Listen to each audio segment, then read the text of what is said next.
I know technically when you're watching this, it's not actually Sunday, but it's Sunday right now, so Sundays are for sweats and pajama bottoms and for dropping microphones all over the place. Now all that's missing is my second coffee of the day and a cookie. Then I'm living my best Sunday life on a Tuesday.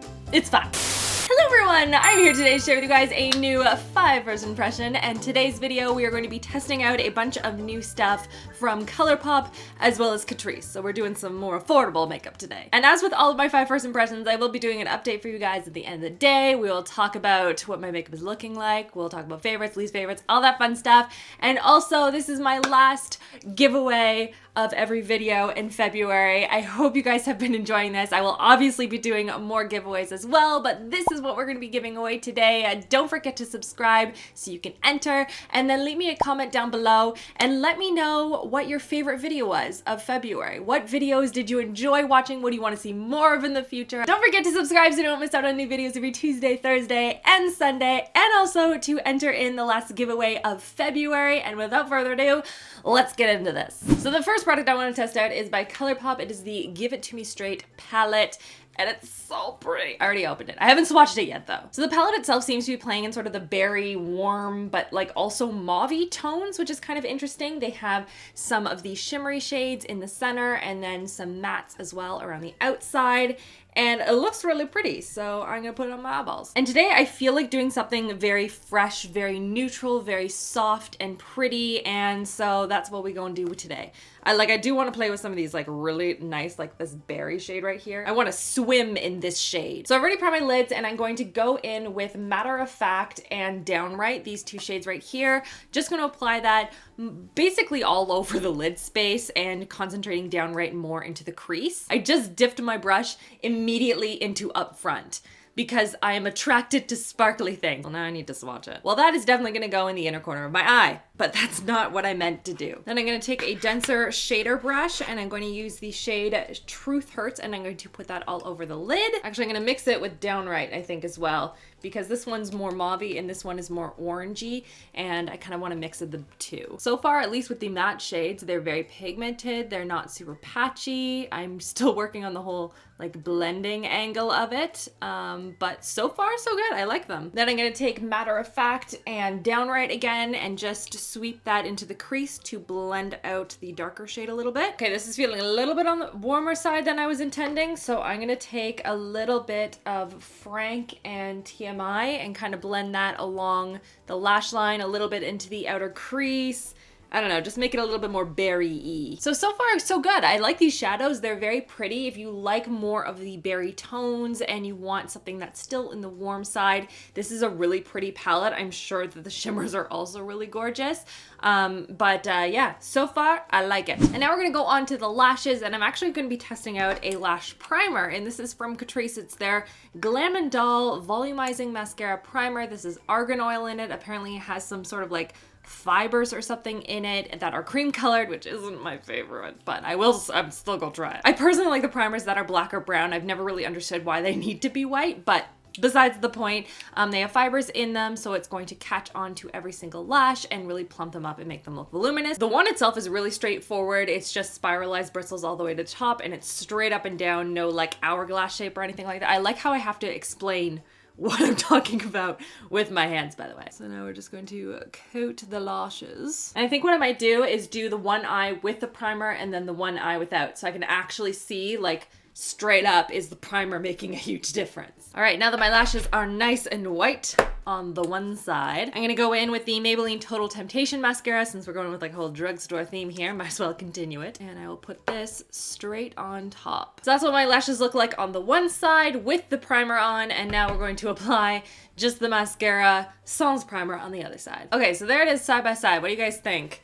Like, I don't know, it doesn't look that different to me. Like maybe it's a little bit darker and more voluminous on the one side, but I feel like it's nothing that an extra coat of the Total Temptation wouldn't do. So I personally don't see the purpose of this particular primer. Maybe I didn't use enough. I feel like I coated my lashes a lot, but maybe it's still not enough. So I don't know. For me personally, I'm not noticing a significant enough difference to validate buying an extra product. Now we're moving on to the face, and I want to test out two products at the same time, both of them from Catrice. One is their HD Liquid Coverage Foundation, and then the other one is their Prime and Fine Makeup Transformer Drops, and this is the Wake Up Effect, which is supposed to be an apricot product that you drop into a liquid foundation, and it's supposed to like make your skin look more awake. So I'm kind of curious, is it actually going to make me look more awake? Or is it just gonna make my foundation look more orange? So on their website, they say that it is a slightly orange texture. I think it's color, but anyway. To give a true wake-up effect, the skin is going to look rosier, it's gonna give a light glow, and you just mix it in, again, a couple of drops into any foundation. And then the Liquid Coverage Foundation is supposed to be ultra coverage, but feel like second skin. It's supposed to be super lightweight, and it's supposed to last on the skin for 24 hours, mattify the skin. Yeah, that all sounds great. I have two shades here, and this is the one immediate downside that I notice from this particular makeup line, is that they have 4 shades total. And I believe that this shade right here is as dark as they go. So that's something to note right off the top. They don't have a huge selection of shade options that are available, which is kind of disappointing. So hopefully this is good, and they're planning on releasing more shades because 4 is just not enough. So first thing I want to do is I actually want to see what the color is of this like orange stuff. Oh, that's a lot thicker than I was expecting. I was expecting like drops. No. Okay, how rosy is this on the skin? Okay, that's pretty orange. So a little bit's gonna go a long way then. So we're just gonna wipe that off here for a second. Oh no, come off. And now we'll actually mix it in with the foundation. Ooh, that's coverage right there. And since I've entirely run out of all the foundation just on the one side of my face, I'm actually just going to mix in the 2 foundations by themselves and not include the Wake Up apricot-y stuff, and just see if it looks any different. All right, so do we see any significant difference between these 2 cheeks at all? Anyone? I would say if I'm looking at it really closely, I would say the side with the Wake Up Effect does look a little bit warmer than the other side. So maybe if you're feeling tired and your skin is looking sallow and you want something that's just going to warm up the tone a little bit, maybe that's a good way to go. Like, I'm not noticing a shocking difference between the 2, but the difference is subtle, and you don't want it to be too over the top, especially when you're mixing it in with your foundation. You don't want your skin to all of a sudden look like an apricot. I wonder if I use this by itself underneath my eyes, if that works. Like, I know they don't say that that's what you can do, but I'm gonna try it. The product does dry down fairly quickly once you apply it underneath the eyes. There's not a ton of slip to it. It's not too liquidy. It doesn't feel, it dries down almost to like almost a powdery finish, actually. I don't know. I'm kind of curious. Okay, we got bronze, powdered, all that stuff, and we're gonna go on to the highlight, and the one I'm gonna be testing out today is the Colourpop Luster Dusts. I've never used these before, and they just came out with a bunch of new shades, and I actually saw them on their Instagram, and they look blinding, so I'm pretty excited. Here's one as an example, and this is the shade Just For Us, which is described as a pale peachy pink with pink and gold flip, and it's basically a loose highlight, and it's gonna be super blinding and over the top, very impactful. So I wanna try a bunch of these shades, but I do want to swatch this, if this is even swatchable, I don't know. Oh my goodness, it's very sparkly, just as a heads up. This one in particular, like, you can barely see it on my skin because it's basically my skin color. But let's just try another one, shall we? This next one is Strobe Globe, which is a soft ivory with gold and silver sheen. It does look like it may be a little bit dark for me though. Oh, I stand corrected. That is it right there. Very nice, very nice. And then let's try one more. This is Sugar Trap, which is described as pale pink with an icy sheen. And that is it right there. It's very glittery. It's like meh on the hand, but it looks so pretty online. So I'm gonna put it on my face. I'm gonna see if there's a difference there. So we're gonna start a little bit at a time. Okay, that's not as over the top as they show in the video, but let's keep going. Let's try Strobe Globe on top. See what happens. Oh, okay. Yes, that is the glow I'm talking about. Over the top. Look at that. I am not mad about that, people. So let's put that on the other side. Oh my gosh. That is more like it, people. I am kind of curious to see how glittery this looks in like daylight and how glittery it looks by the end of the day. And I'm kind of curious. I want to spray this with some Fix Plus and just see how blinding I can make it. Let's try this. That definitely builds up the pigment. Can you guys see how shiny that is?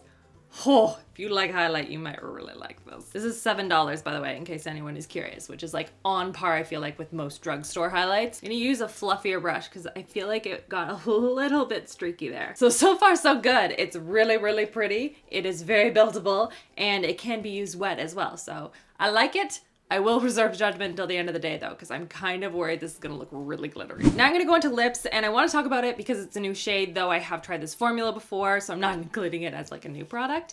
But it's the Colourpop Ultra Matte Lip, and this is in the shade Midnight Snack, which is one of their newer neutral shades that they've launched. I like their Ultra Mattes in these like light neutral shades. I find in some of the darker shades they can be a little bit patchy sometimes, depending on the shade. Oh, that's such a pretty shade. It's like a little bit peachy, a little bit beige. I don't know. I'm really liking it. Okay, yeah, no, I really like that. And lastly, we're just going to set it, which is the product I wanted to talk about. And this is the Catrice Prime and Fine. This is their multi-talent fixing spray, so it can be used to freshen up your makeup, to set your makeup, or it can actually be used as a priming spray as well. And so I'll just spray it on the face here. Has a very, very light scent to it. Doesn't smell alcohol-y at all. You can see I sprayed clearly a little bit too much on my face. Now we need to let this dry. But yeah, stay tuned to the end of the day. We'll see if this actually helps keep my makeup in place. And here is the final look, guys. I really like it. I feel like there were a bunch of products here that I'm excited to continue to play around with. I think my favorite of everything is probably the Colourpop Give It To Me Straight palette. I think that there are a lot of really pretty colors in here, and I'm excited to continue to play with this palette. And I also really like the HD liquid coverage from Catrice. I think it does oxidize on the skin a little bit, and I think most of the time I'm going to be 10 light beige, but I like the consistency. I like how it looks on the skin right now in terms of like first impression and wear. But now I'm going to go about my day, and I will check in with you guys tonight. Hey guys, so it is now the end of the day, and this is what my makeup is looking like. And I gotta say, like, it's held up pretty well. Especially this highlight though. Like, look how blinding that is. I hope it's picking up a camera, because like all day, I couldn't stop staring at it. Now it does break my rule against using glittery highlights. I don't normally really like them, but it's such micro fine glitter, and it seems to stay put where I put it, or at least it did with like the Fix Plus. So maybe using like a damp beauty blender or something, I might do that next time and just press it in, because I found that with a brush and the Fix Plus, it was a little bit streaky, so I'm gonna do that next time. Now be warned, this is not a highlight for the faint of heart. This is like a super strong, blinding highlight. This is the don't look directly at the sun highlight. Foundation is also held up really well, considering I've been sitting and like editing for the last couple of hours with my hand like this, so it's like worn off a little bit on the chin. But everywhere else, it's holding up pretty well. It looks really good, nice and smooth. I'm not really sold on this whole like wake up effect thing. I feel like I didn't see a significant enough difference, and maybe I need to be more sleep deprived to see a really good difference. But I don't know, I wasn't sold on this, as well as the Lash Primer. And what else was new? Oh, the eyeshadow palette. Eyeshadow palette, really like this. This seems very similar to the She palette. This is something I'm going to continue to play with. I like it. It's worn really well throughout the day. I feel like today was like a really good makeup day. Like, I mean, I feel like that is the case whenever I have a good highlight day. It doesn't matter what the rest of my makeup looks like. If my highlight is on point, I am happy. And now I'm gonna go downstairs and I'm gonna watch Netflix reruns with Christopher. And that's everything for this video. Give it a big thumbs up if you like these 5 first impression type videos. You wanna see more of them. Don't forget to subscribe so you don't miss out on new videos every Tuesday, Thursday, and Sunday. And that is everything. I hope you guys are having an amazing, amazing week so far, and I'll see you guys all in my next video. Love you girls. Mwah.